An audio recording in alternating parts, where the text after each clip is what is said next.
Hello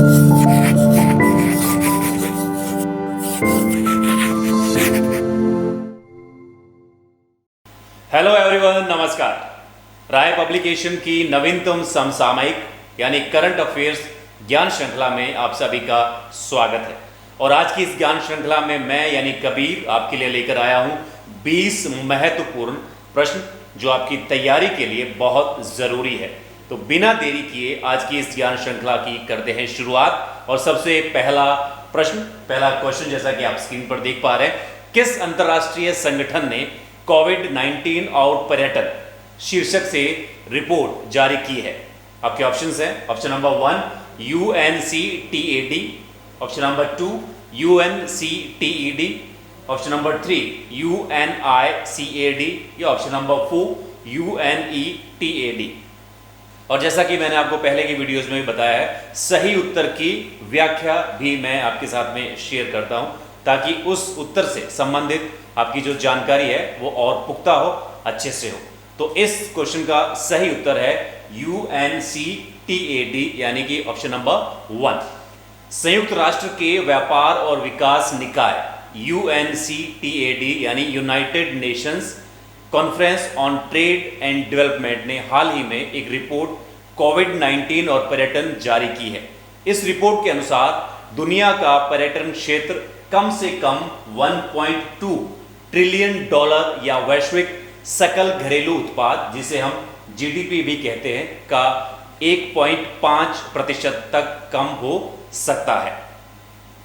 ये थी इस सही उत्तर की व्याख्या। और ऐसे ही आने वाले और भी क्वेश्चंस की जो सही उत्तरों की व्याख्या है वो मैं आपके साथ में शेयर करूंगा ताकि जो आपकी जानकारी है वो और भी विस्तृत रूप से बढ़ती रहे। अगले प्रश्न की तरफ बढ़ते हैं। क्वेश्चन नंबर 2, नीमू नामक स्थान जो हाल ही में खबरों में देखा गया था, किस नदी के किनारे स्थित है? Option number 1 Ganga, option number 2 Chenab, option number 3 Yamuna, option number 4 Sindhu. और इसका सही उत्तर है ऑप्शन नंबर 4 सिंधु नदी।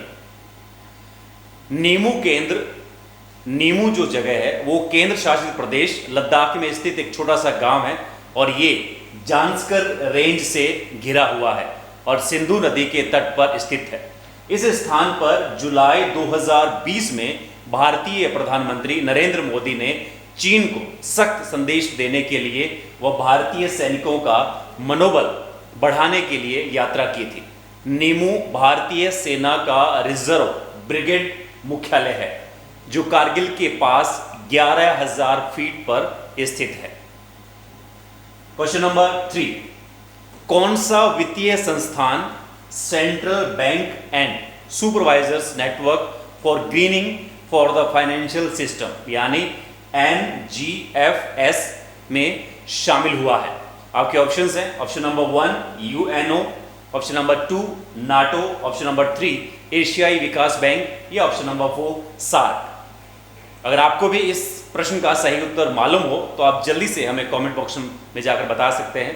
और इसका सही उत्तर है ऑप्शन नंबर 3 एशियाई विकास बैंक।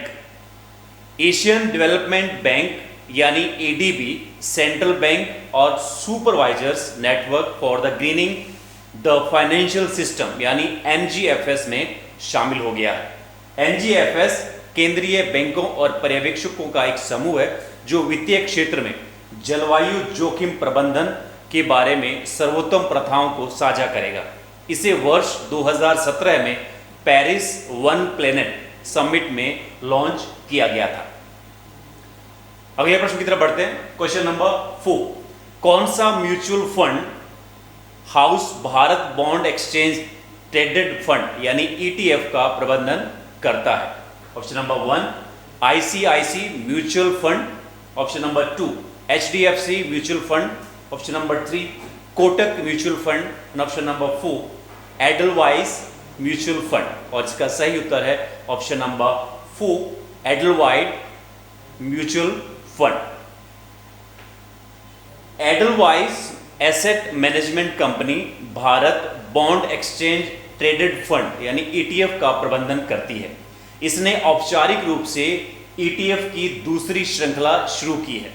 दिसंबर 2019 के दौरान इसने पहली श्रृंखला शुरू की थी। एडलवाइस म्यूचुअल फंड इसका सही उत्तर है। अगले क्वेश्चन की तरफ बढ़ते हैं। क्वेश्चन नंबर 5, धर्म चक्र परिवर्तन। धर्म चक्र परिवर्तन किस धर्म का प्रसिद्ध उत्सव है? आपके ऑप्शंस हैं। ऑप्शन नंबर 1 जैन धर्म, ऑप्शन नंबर 2 बौद्ध धर्म, ऑप्शन नंबर 3 ईसाई धर्म, ऑप्शन नंबर 4 सिख धर्म। और इसका सही उत्तर है ऑप्शन नंबर 2 बौद्ध धर्म। अंतरराष्ट्रीय बौद्ध परिसंघ, जिसे हम शॉर्ट में IBC भी कहते हैं, के साथ साझेदारी में संस्कृति मंत्रालय 4 जुलाई 2020 की आषाढ़ पूर्णिमा पर धम्म चक्र दिवस के लिए समारोह का आयोजन किया गया। हर साल जुलाई के महीने में पहली पूर्णिमा के दिन को धम्म चक्र दिवस के रूप में मनाया जाता है। जुलाई के पहले पूर्णिमा के दिन को विश्व के देशों में निम्न नामों से जाना जाता है। ये आपके लिए बहुत महत्वपूर्ण है। जुलाई के पहले पूर्णिमा के दिन को विश्व के विभिन्न देशों में किन नामों से जाना जाता है? जैसे कि भारत में आषाढ़ पूर्णिमा, श्रीलंका में एसाला पोया, थाईलैंड में असनाबूचा। बुद्ध पूर्णिमा के बाद धम्म चक्र दिवस बौद्ध धर्म में दूसरा सबसे पवित्र दिन माना जाता है। क्वेश्चन नंबर 6, हाल ही में कौन फ्रांस के नए प्रधानमंत्री बने हैं? Option number 1 Eden John, option number 2 फ्लिका मूरे, ऑप्शन नंबर 3 जोनाथन वुड या ऑप्शन नंबर 4 जीन कॉस्टेक्स। और इसका सही उत्तर है option number 4 Jean Castex. France के राष्ट्रपति इमैनुअल मैक्रोन ने जीन कॉस्टेक्स को देश का नया प्रधानमंत्री नियुक्त किया है। प्रधानमंत्री एडवर्ड फिलिप के इस्तीफा देने के बाद जीन कॉस्टेक्स को नया प्रधानमंत्री चुना गया है। ज्ञातव्य है कि फ्रांस में राष्ट्रपति ही प्रधानमंत्री चुनते हैं। ये ध्यान रखिएगा, फ्रांस में राष्ट्रपति ही प्रधानमंत्री चुनते हैं।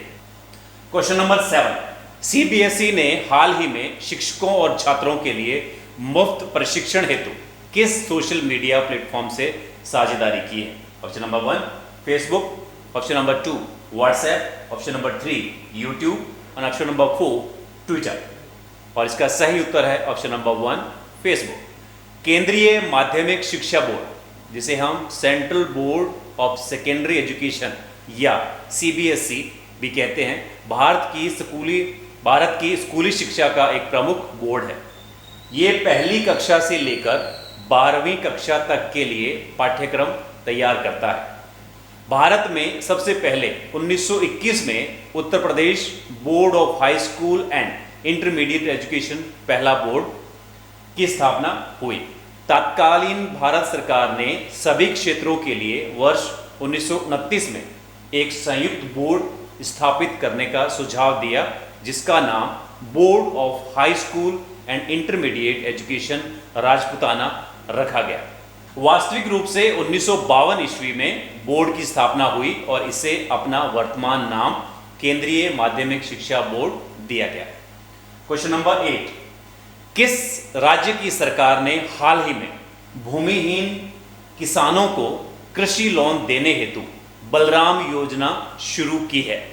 Option number 1 Rajasthan, option number 2 Maharashtra, option number 3 Odisha या ऑप्शन नंबर 4 झारखंड। और इसका सही उत्तर है ऑप्शन नंबर 3 ओडिशा। जुलाई 2020 में ओडिशा सरकार ने भूमिहीन किसानों को कृषि लोन देने के लिए बलराम योजना प्रारंभ की गई। इस योजना के तहत कोरोना वायरस महामारी के कारण कठिनाइयों का सामना कर रहे करीब 7 लाख भूमिहीन किसानों को 1040 करोड़ रुपए देने का कर्ज दिया जाएगा। क्वेश्चन नंबर 9, हाल ही में कौन कॉमन सर्विस सेंटर में भारत की पहली ट्रांसजेंडर ऑपरेटर बनी है? Option number 1 Sonu Singh, option number 2 Reshma Khan, option number 3 Anjali Dhimri और ऑप्शन नंबर 4 जोया खान। और इसका सही उत्तर है ऑप्शन नंबर 4 जोया खान। गुजरात के वडोदरा जिले में जोया खान भारत में कॉमन सर्विस सेंटर, जिसे हम CSC भी कहते हैं, की पहली ट्रांसजेंडर ऑपरेटर बनी है।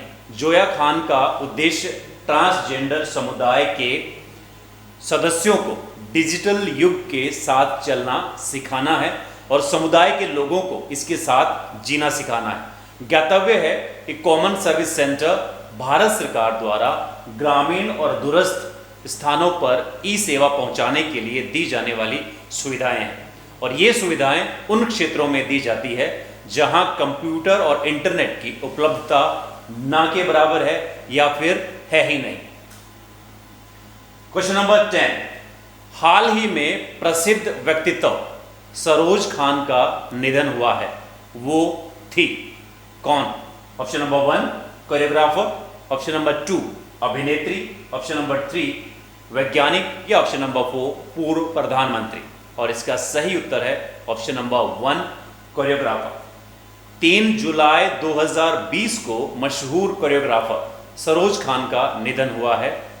नृत्य आदि के निमित्त शरीर के विभिन्न अंगों के संचालन के क्रम एवं रूप के डिजाइन को नृत्य रचना या कोरियोग्राफी कहते हैं। जो व्यक्ति नर्तक या कलाकार इस कार्य को करता है उसे नृत्य रचनाकार या नृत्य संयोजक या फिर कोरियोग्राफर कहते हैं। भारतीय शास्त्रीय नृत्यों में कथक, ओडिसी और भरतनाट्यम को छोड़कर अन्य सभी नृत्य अपने प्रारंभिक स्वरूप में नृत्य नाट्य की श्रेणी में आते थे। क्वेश्चन नंबर 11, हाल ही में कौन भारतीय जनसंचार संस्थान यानी IIMC के नए महानिदेशक बने हैं? ऑप्शन नंबर 1 अजय सेठी, ऑप्शन नंबर 2 दीपक नायक, ऑप्शन नंबर 3 राम गोपाल त्रिपाठी या ऑप्शन नंबर 4 संजय द्विवेदी। और इसका सही उत्तर है भारतीय जनसंचार संस्थान के नए महानिदेशक मिस्टर संजय द्विवेदी बने हैं, यानी कि ऑप्शन नंबर 4 इसका सही उत्तर है। प्रोफेसर संजय द्विवेदी को 1 जुलाई 2020 को भारतीय जनसंचार संस्थान यानी IIMC का महानिदेशक नियुक्त किया गया है। क्वेश्चन नंबर 12, किस भारतीय लेखक को ग्रेट इमिग्रेंट्स 2020 का अवार्ड प्रदान किया गया है? Option number 1 Sudeep Pandey, option number 2 Sunil Goyal, option number 3 Siddharth Mukherjee या ऑप्शन नंबर 4 DB गुप्ता। और इसका सही उत्तर है ग्रेट इमिग्रेंट्स 2020 का अवार्ड सिद्धार्थ मुखर्जी, यानी कि ऑप्शन नंबर 3 इसका बिल्कुल सही उत्तर है। क्वेश्चन नंबर 13, विश्व एलर्जी सप्ताह 2020 में कब मनाया गया? आपके ऑप्शंस हैं ऑप्शन नंबर 1 30 जून से 6 जुलाई, ऑप्शन नंबर 2 28 जून से 4 जुलाई, ऑप्शन नंबर 3 29 जून से 5 जुलाई या ऑप्शन नंबर 4 26 जून से 2 जुलाई। और इसका सही उत्तर है ऑप्शन नंबर 2 28 जून से 4 जुलाई। क्वेश्चन नंबर 14 से पहले मैं इसकी सही उत्तर की व्याख्या आपके सामने बताना चाहूँगा। विश्व एलर्जी सप्ताह 2020 का विषय एलर्जी देखभाल कोविड-19 के साथ समाप्त नहीं होती। एलर्जी देखभाल कोविड-19 के साथ समाप्त नहीं होती है। विश्व एलर्जी संगठन यानी WHO एक अंतर्राष्ट्रीय संगठन है जिसके सदस्यों में दुनिया भर के 103 क्षेत्रीय और राष्ट्रीय एलर्जी और नैदानिक इम्यूनोलॉजी समाज शामिल है। क्वेश्चन नंबर 14, विश्व का सबसे बड़ा इलेक्ट्रॉनिक कचरा जनरेटर देश का नाम बताइए। ऑप्शन नंबर 1 चीन, option number 2 America, option number 3 Bharat, option number 4 Japan. और इसका सही उत्तर है ऑप्शन नंबर 1 चीन। चीन और संयुक्त राज्य अमेरिका के बाद भारत दुनिया में तीसरा सबसे बड़ा इलेक्ट्रॉनिक कचरा जनरेटर है। इन तीनों देशों ने मिलकर 2019 में दुनिया भर में उत्पन्न ई कचरे के कुल 53.6 मिलियन टन का 38% योगदान दिया है। क्वेश्चन नंबर 15, जुलाई 2020 में मोबाइल मास्टर जी नामक वर्चुअल क्लास सिस्टम निम्न में से किसने विकसित किया है? आपके ऑप्शंस हैं ऑप्शन नंबर 1 भारतीय प्रौद्योगिकी संस्थान यानी कि IIT Gujarat, option number 2 IIT Uttar Pradesh, option number 3 IIT Kanpur या ऑप्शन नंबर 4 IIT महाराष्ट्र। और इसका सही उत्तर है ऑप्शन नंबर 3 भारतीय प्रौद्योगिकी संस्थान यानी IIT कानपुर। मोबाइल मास्टर जी को कक्षा से घर शिक्षण सेटअप स्मार्टफोन का उपयोग करते समय शिक्षकों द्वारा व्याख्यान निर्देशों को रिकॉर्ड करने के लिए डिजाइन किया गया है। क्वेश्चन नंबर 16, जुलाई 2020 में भारतीय आईटी पेशेवरों द्वारा पहला made in India social media super application विकसित किया गया है। इसका नाम बताइए।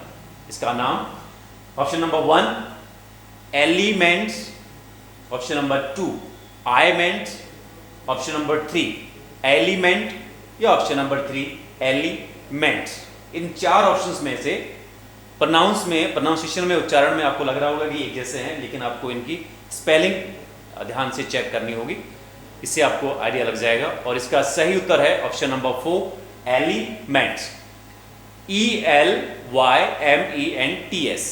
Application Sumeru software private limited द्वारा विकसित किया गया है।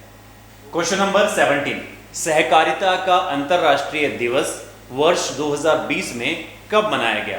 ऑप्शन नंबर 1 4 जुलाई, ऑप्शन नंबर 2 3 जुलाई, ऑप्शन नंबर 3 2 जुलाई या ऑप्शन नंबर 4 28 जून। और इसका सही उत्तर है ऑप्शन नंबर 1 4 जुलाई।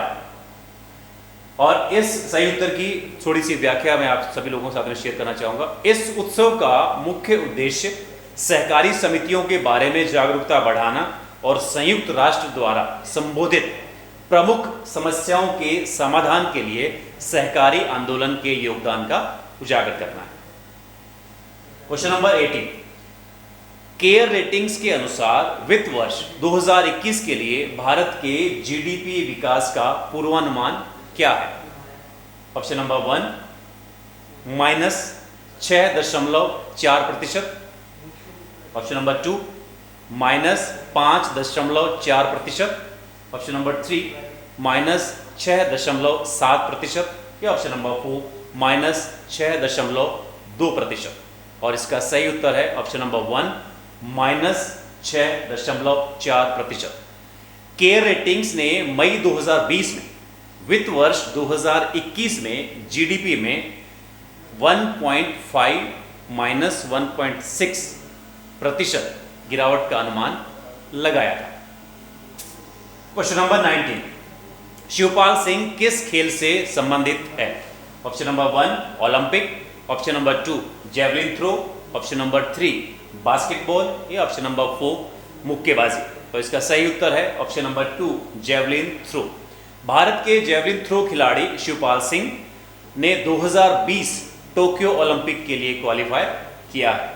और आज की हमारी नवीनतम समसामयिक यानी करंट अफेयर्स ज्ञान श्रृंखला का अंतिम यानी 20वां क्वेश्चन आपके सामने आपकी स्क्रीन पर। जुलाई 2020 में राजस्थान के मुख्यमंत्री अशोक गहलोत का सलाहकार किसे नियुक्त किया गया है?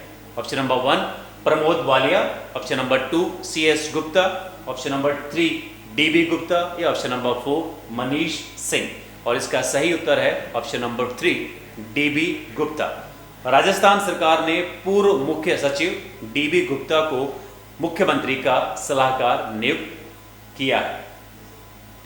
और ये था हमारा 20 महत्वपूर्ण प्रश्नों का करंट अफेयर्स यानी कि नवीनतम समसामयिक राय पब्लिकेशन ज्ञान श्रृंखला।